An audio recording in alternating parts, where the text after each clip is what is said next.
Ya. Buenos días, jóvenes y señoritas.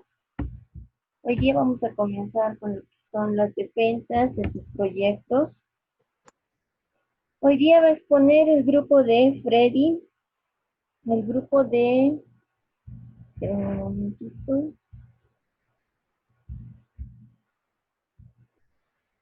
El grupo de Michelle y el grupo de Nadir, ¿ya? Entonces, primero comenzamos con sus compañeros Freddy y José Luis. Para los que van a exponer el día miércoles, igualmente está en la nómina lo que tienen que exponer, ¿ya? El día viernes igualmente y el día jueves va a ser las exposiciones por la tarde, a las 6 de la tarde, ¿ya? Los grupos que tienen que exponer. El día viernes va a haber exposiciones en la mañana y en la tarde, ya igualmente en la mañana a las 9 y en la tarde a las 6. Entonces le doy paso a sus compañeros para que empiecen su exposición. Pueden comenzar Freddy y José Luis. Gracias, ingeniera. Buenos días, compañeros. El tema del cual les vamos a hablar hoy es desarenadores hidráulicos. Siguiente, por favor. Los desarenadores son estructuras hidráulicas que tienen como función remover las partículas de cierto tamaño que la captación de una fuente superficial permite pasar, a fin de evitar que ingresen al canal de aducción, a la central hidroeléctrica o al proceso de tratamiento y lo obstaculicen, creando serios problemas, disminuyendo así la captación hidráulica de la planta. Por favor, ingeniera. Objetivos. Objetivo general. Analizar las muchas definiciones que se encuentran sobre un desarenador, tener una idea clara y precisa sobre su definición. Objetivos específicos. Tener el conocimiento adecuado sobre su utilización y más que nada su importancia dentro de las diversas obras civiles. Ser capaces de identificar los componentes de un desarenador. Aprender cómo realizar el diseño de un desarenador hidráulico. Por favor, ingeniero.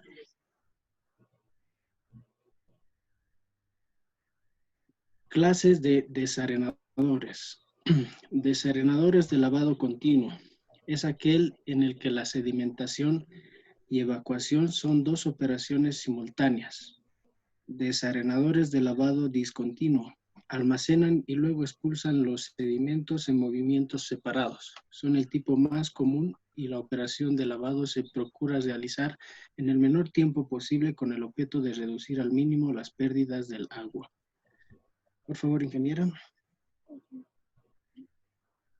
Tipos de desarenadores. Desarenador longitudinal. Dentro de ella tenemos desarenadores de flujo horizontal. Los desarenadores de flujo horizontal son utilizadas en instalaciones de pequeñas poblaciones. Desarenadores de flujo vertical. Estas se diseñan mediante tanques que tienen una velocidad ascensional del agua tal que permite la decantación de las arenas, pero no caen las partículas orgánicas. Desarenadores de flujo inducido. En este tipo se inyectan aire por medio de grupos motosoplantes, creando una corriente en espiral de manera que permite la decantación de las arenas y genera una corriente de fondo. Desarenadores de alta rata. Consiste básicamente en un conjunto de tubos circulares, cuadrados o hexagonales, o simplemente láminas planas paralelas, que se disponen con un ángulo de inclinación con el fin de que el agua ascienda con flujo laminar. Desarenador de vórtice.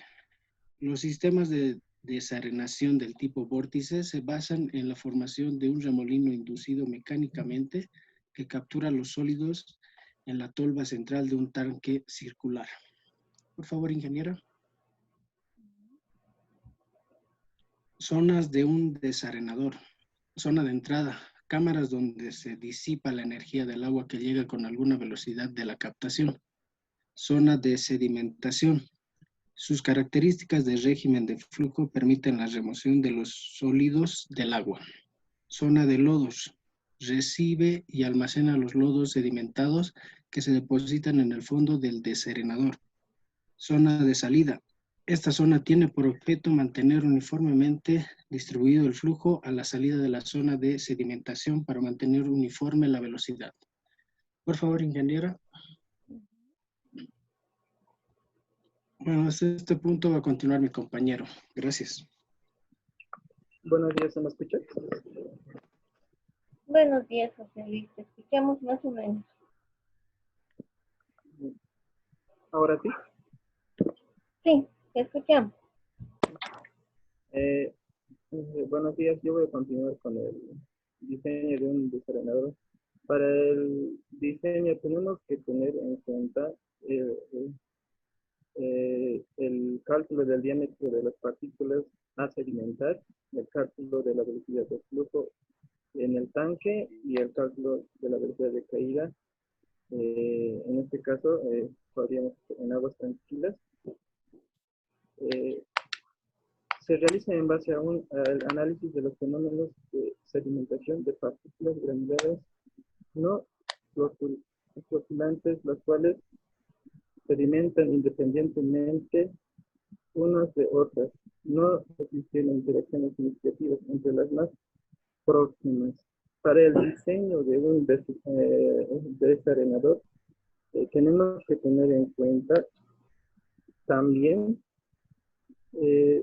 las velocidades de sedimentación, que podemos usarlas en fórmulas como hacer la Stokes en régimen laminar y de Newton en régimen turbulento, o de Allen en régimen transitorio. Para eso tenemos que hacer unas correcciones en las cuales vemos la forma de las partículas, las concentraciones de sólidos en suspensión, las velocidades de flujo horizontal y la temperatura del agua residual. Esto lo tenemos que hacer para evitar que la materia orgánica se organice similar a las arenas de cimentación. Con ellas pueden dañar el desarenador. También podemos optar dos técnicas para el procedimiento utilizado para la separación de las arenas, las cuales son la separación natural y la separación dinámica. Siguiente diapositiva, por favor.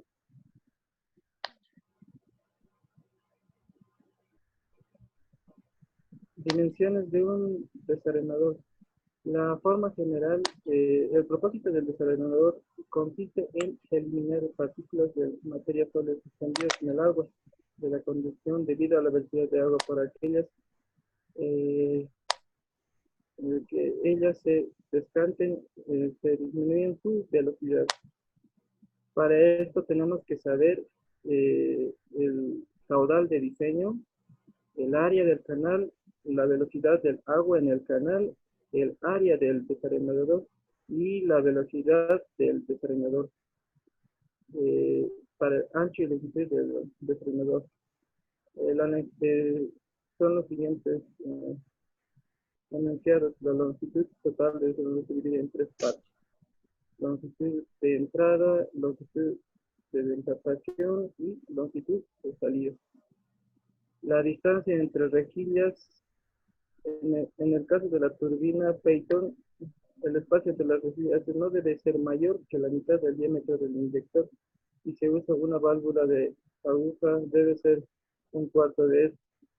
Para una turbina Francis,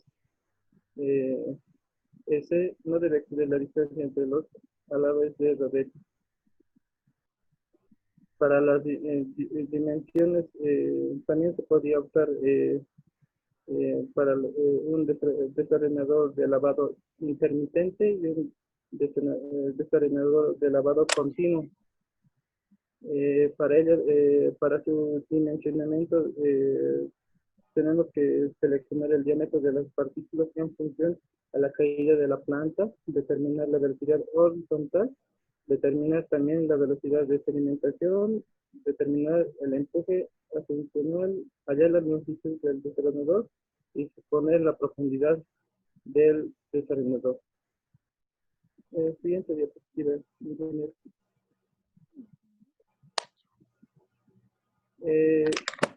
Aquí les voy a explicar un ejercicio a grandes rasgos de cómo se diseña un desarenador. Para eso tenemos que tener la población actual, la población futura, la dotación, que en este caso tenemos 250 litros por habitante por día, el coeficiente de punta que es 2, número mínimo de número 2, la granulometría de la arena, que es 0,15 milímetros. El peso específico de la salida sería 2,75. El siguiente diapositiva, por favor.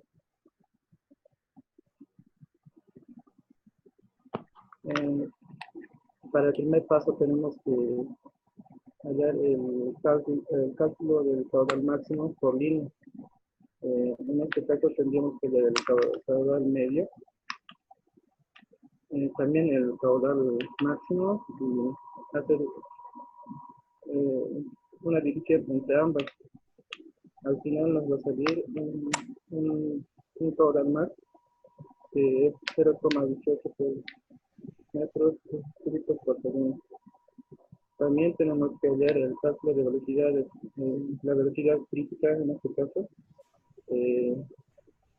haciendo los cambios, tendríamos 0,238 metros sobre segundo. La velocidad horizontal, en este caso nos saldría 0,20 y sería menor a 0,238 que nos dio en estos datos. También tenemos que hallar la velocidad de caída, que igual sería 1,35 centímetros por segundo.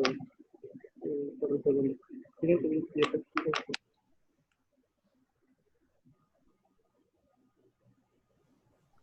Para las dimensiones de la sección transversal, tenemos que hallar por continuidad. Tenemos la fórmula S es igual al caudal por la DHBH, es las dimensiones del canal hidráulico. Entonces nos daría 1,1 metros cuadrados. Por condiciones de pared se considera la formación de líneas de corriente. Debiendo verificar la relación. Tenemos donde A sería ancho de la sección y H la altura U.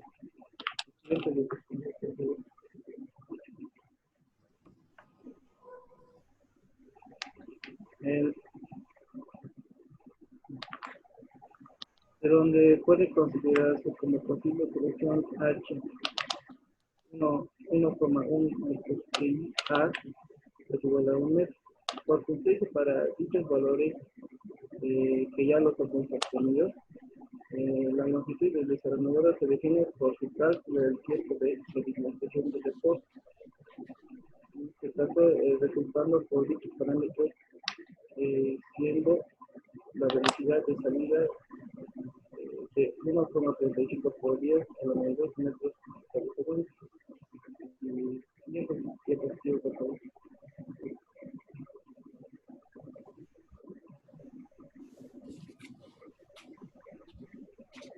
De igual forma es necesario establecer la tasa de desplazamiento.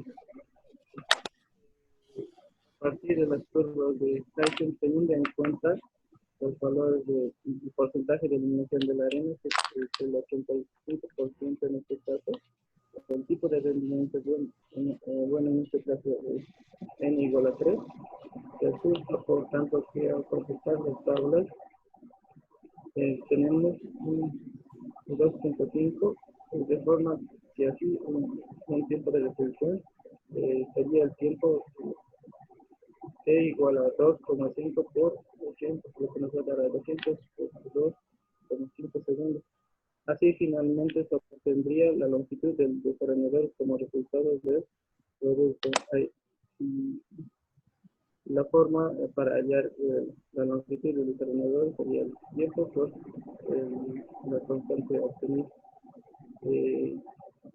Al final nos saldría como L desarrollador 40,5 metros.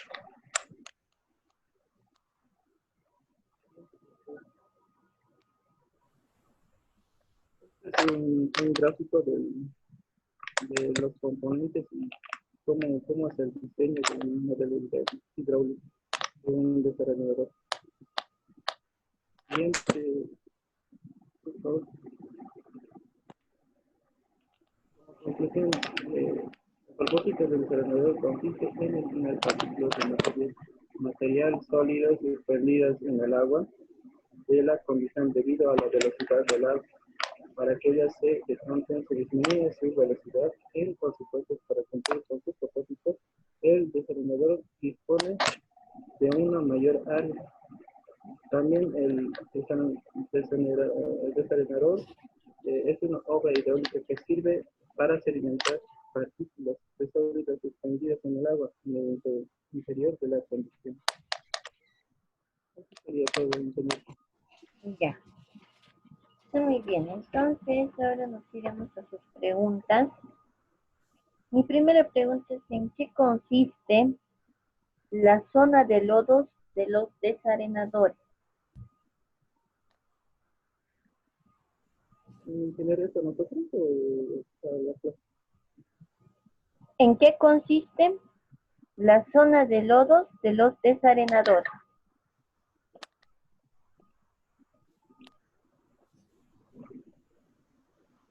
En su informe. ¿En qué consiste esa zona? Cualquiera de los dos puntos. La pregunta es para nosotros. Sí, para usted. La zona de lodos. La zona de lodos consiste recibe y almacena los lodos sedimentados que se depositan en el campo del desarrollador. Ya. Siguiente pregunta para usted. ¿Cómo debe diseñarse un desarenador de lavado intermitente?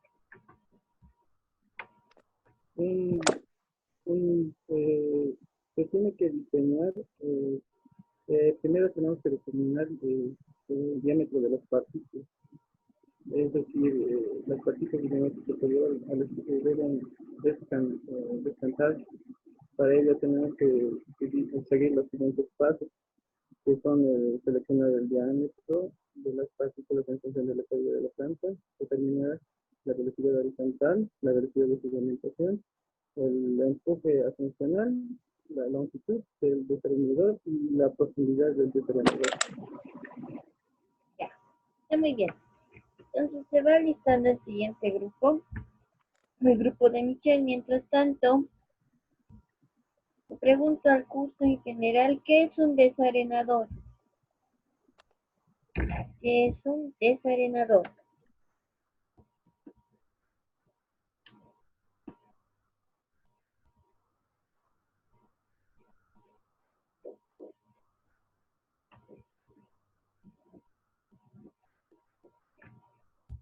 Ya, está muy bien, Lenny. Una pregunta más: ¿cuáles son los elementos de un desarenador? ¿Cuáles son los elementos de un desarenador?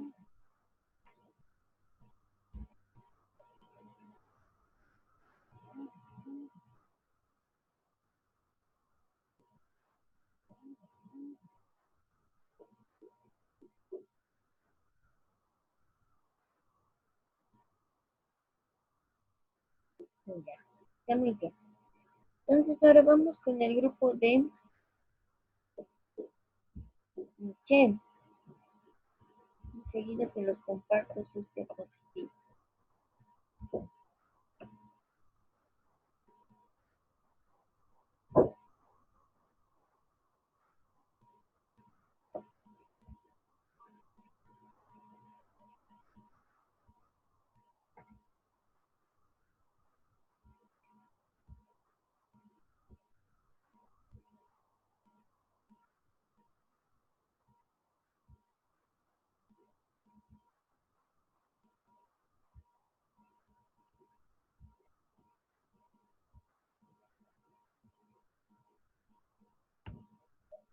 Ahí está. Puede empezar el grupo 2.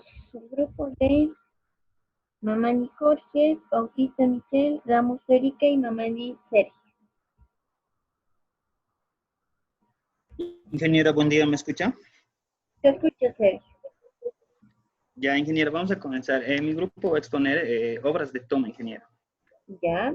Bueno, como introducción, una obra de toma se denomina al conjunto de estructuras que se construyen con el objeto de extraer aguas en forma controlada y poder utilizarlas con el fin de su aprovechamiento. De acuerdo a su aprovechamiento también se proyectan obras de toma para presas de almacenamiento, presas derivadoras, plantas de bombeo y tomas directas de corriente. Siguiente, por favor.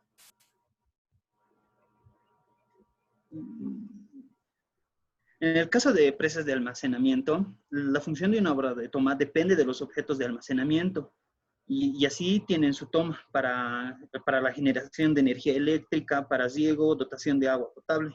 Para las obras de abastecimiento se utilizan en presas para controlar y regular y derivar los gastos hacia la conducción.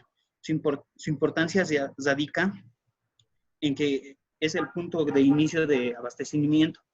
La subvaluación en la capacidad de la toma genera un servicio de agua deficiente durante los periodos de máxima demanda. Siguiente, por favor. Nuestros objetivos. Nuestro objetivo general es diseñar una obra de toma para el almacenamiento o captación de una fuente de agua superficial o subterránea para un caudal de demanda. Nuestros objetivos específicos. Establecer los criterios para el diseño hidráulico, mecánico y estructuras de diferentes tipos de obras de toma. También dar a conocer los parámetros básicos para la extracción de agua de obras de almacenamiento o fuentes de abastecimiento de forma controlada y regulada. También dar a conocer los elementos constructivos de una obra de toma. Siguiente, por favor.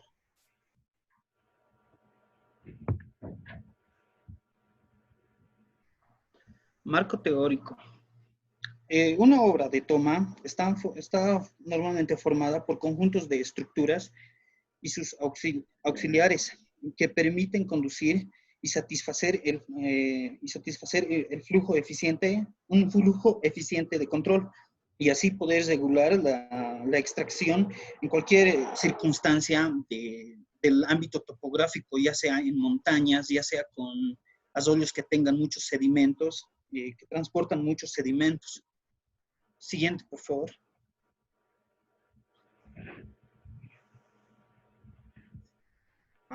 Justificación. Nuestra obra de toma es una estructura hidráulica de una mayor importancia en un sistema de aducción que se alimenta de agua y puede procrear. Es un sistema de generación de energía hidroeléctrica de riego, por lo cual es muy importante la investigación para poder diseñar en cualquier cuenca.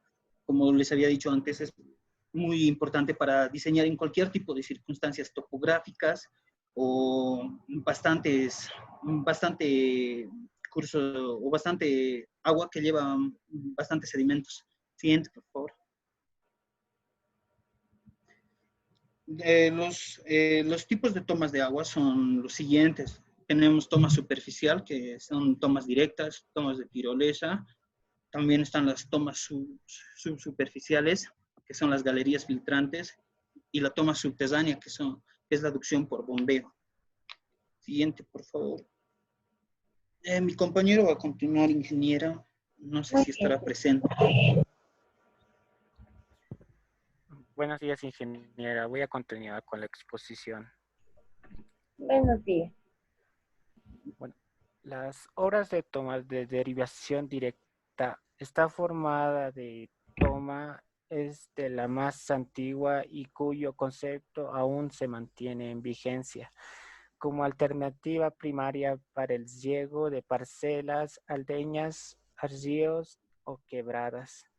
La toma es ubicada frecuentemente utilizando los accidentes naturales del terreno que se puede dar, de manera que puede servir de ayuda frente a las crecidas. Siguiente hoja, por favor.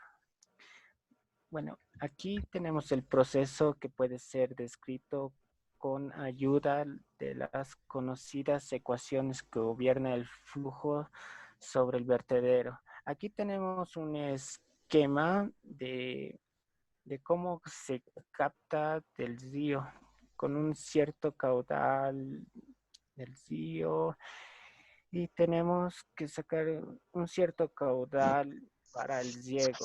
Esa sería la captación.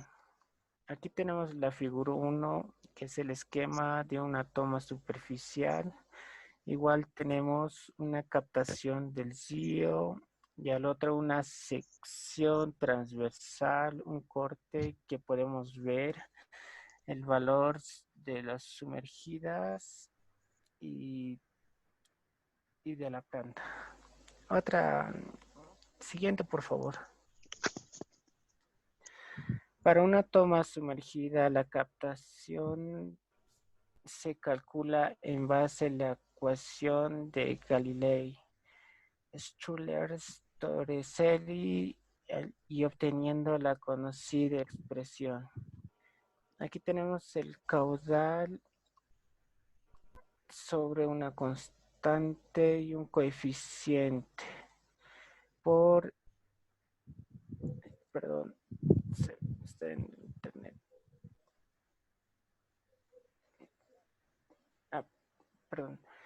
Aquí tenemos el factor de reducción por flujo sumergido, por la abertura, base de la abertura, por raíz de 2, la gravedad por la altura.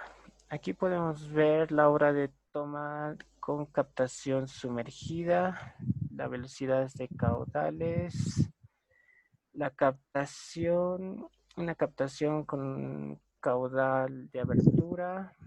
Aquí tenemos en el corte transversal el nivel de la captación sumergida, nivel captación no sumergida.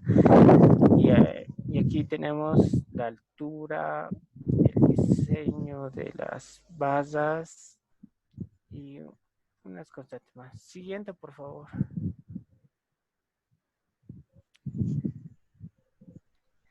Bueno, como le andaba diciendo, los datos del coeficiente de descarga según Gentili, aquí tenemos una pequeña gráfica, cómo podemos sacar este coeficiente.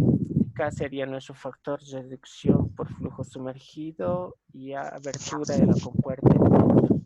Siguiente, por favor.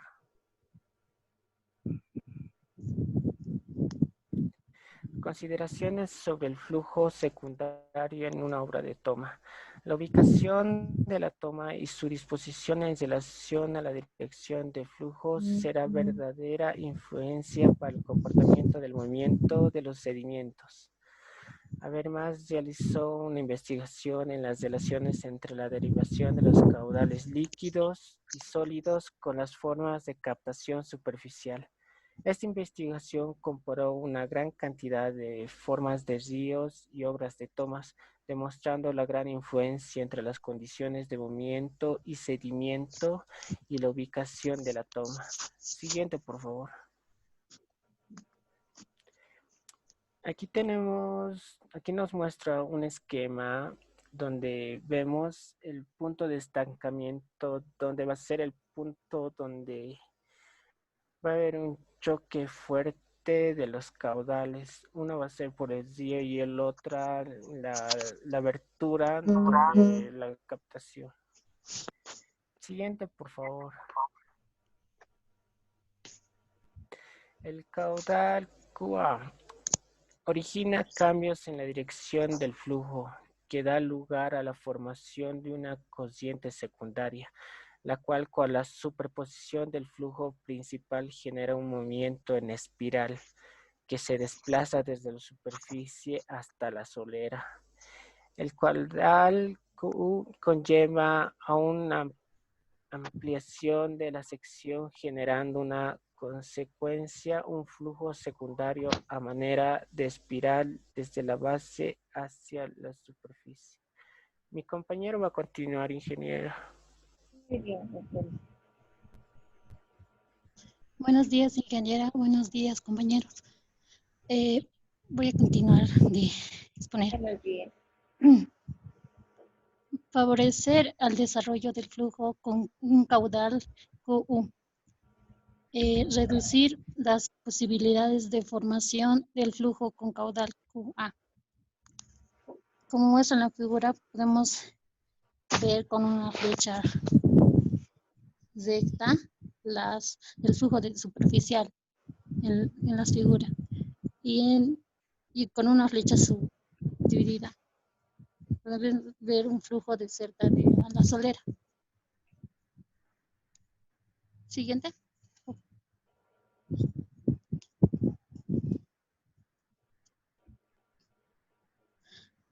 La figura muestra las obras de toma según Müller y Habermas.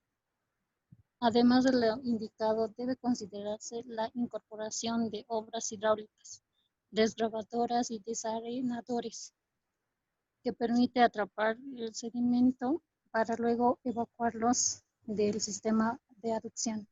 Esta posibilidad no se enmarca dentro de los principios de captación de agua sin material de arrastre, sino que se mantiene como obra complementaria, dependiendo de la calidad del agua. Siguiente.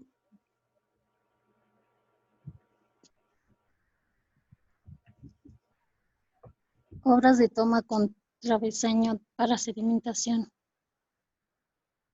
Con este sencillo método se busca generar también un flujo secundario, por cuanto en la solera el escurrimiento, agua y sedimentación continua, según la trayectoria original, mientras que en la zona de influencia directa de la boca toma el flujo presente un desvío hacia la misma, reduciendo las posibilidades de ingreso de material de acarreo. Siguiente, por favor. Obra de toma tipo tirolesa. El principio de este tipo de obra de toma radica en lograr la captación en la zona interior de escurrimiento. Las condiciones naturales de flujo serán modificadas por medio de una cámara transversal de captación.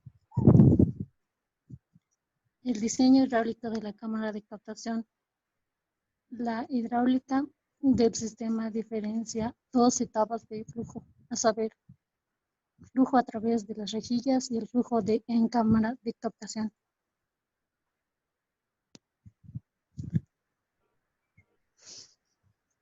Siguiente.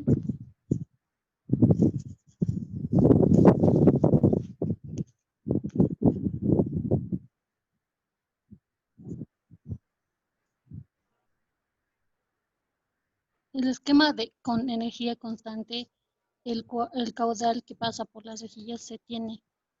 Q es igual a 2/3 por el coeficiente C por nu por B por el ancho de la toma, por la longitud de la rejilla, por el raíz cuadrada de 2 por la gravedad por la altura. Siguiente, por favor.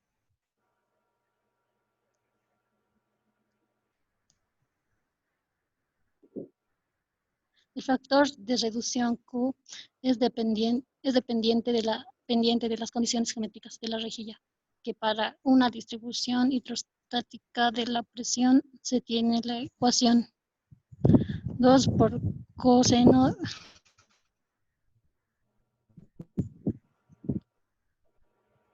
por alfa por k al cubo menos 3 por k por el coeficiente de k al cuadrado más 1 igual a 0. En la tabla 1 podemos ver el factor de reducción en función de la pendiente según Frank. La construcción de la cámara de captación debe seguir las siguientes recomendaciones de acuerdo a la experiencia. El largo de la construcción de la rejilla debe ser de 1.2 por L de diseño. El canal debe tener un ancho de B. El canal debe tener un ancho de L por el coseno de beta.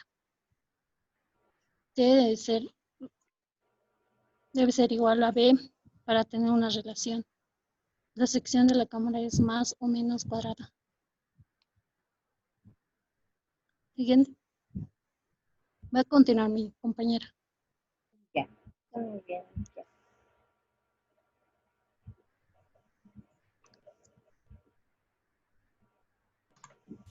Tomas laterales.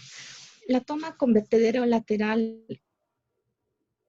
es la estructura de captación de un sistema de estructuras que acompañan a la toma.